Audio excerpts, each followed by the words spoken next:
എല്ലാവർക്കും നമസ്കാരം. ഞാൻ അഭിലാഷ് അമ്പലപ്പുഴ. വിശംബരം കൊലക്കേസ് പ്രതി ഹരിപ്പാട്ടുള്ള റിട്ടയർഡ് പോലീസുകാരൻ സുരേഷ് കുമാർ എന്നെ ആക്രമിക്കാൻ വന്നപ്പോൾ ഞാൻ പരാതി അമ്പലപ്പുഴ പോലീസ് സ്റ്റേഷനിൽ കൊടുത്തിരുന്നു.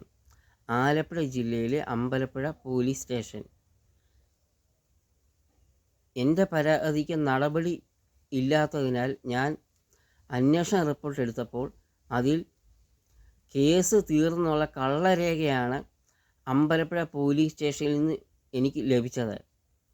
ഞാൻ ആലപ്പുഴ ജില്ലാ പോലീസ് സൂപ്രണ്ടിന് പരാതി കൊടുത്തു. ഈ വിവരം കള്ളരേഖ എനിക്ക് തന്നു എന്ന് പറഞ്ഞ് ആലപ്പുഴ ജില്ലാ പോലീസ് സൂപ്രണ്ടിന് പരാതി കൊടുത്തിട്ട് ഒരു നടപടിയും ആലപ്പുഴ ജില്ലാ പോലീസ് സൂപ്രണ്ടിൻ്റെ ഭാഗത്തു നിന്നുണ്ടായില്ല. കൊലക്കേസ് പ്രതി ആലപ്പുഴ ജില്ലാ പോലീസ് സൂപ്രണ്ടിനെ സ്വാധീനിച്ചിരിക്കുന്നു. നിയമത്തെ നീതിയെയും ആലപ്പുഴ ജില്ലാ പോലീസ് സൂപ്രണ്ട് തകർക്കുന്നു. എന്തുകൊണ്ട് കൊലക്കേസ് പ്രതി സുരേഷ് കുമാറിനെതിരെ നടപടിയെടുക്കുന്നില്ല? ഞാൻ അഭിലാഷ് അമ്പലപ്പുഴ.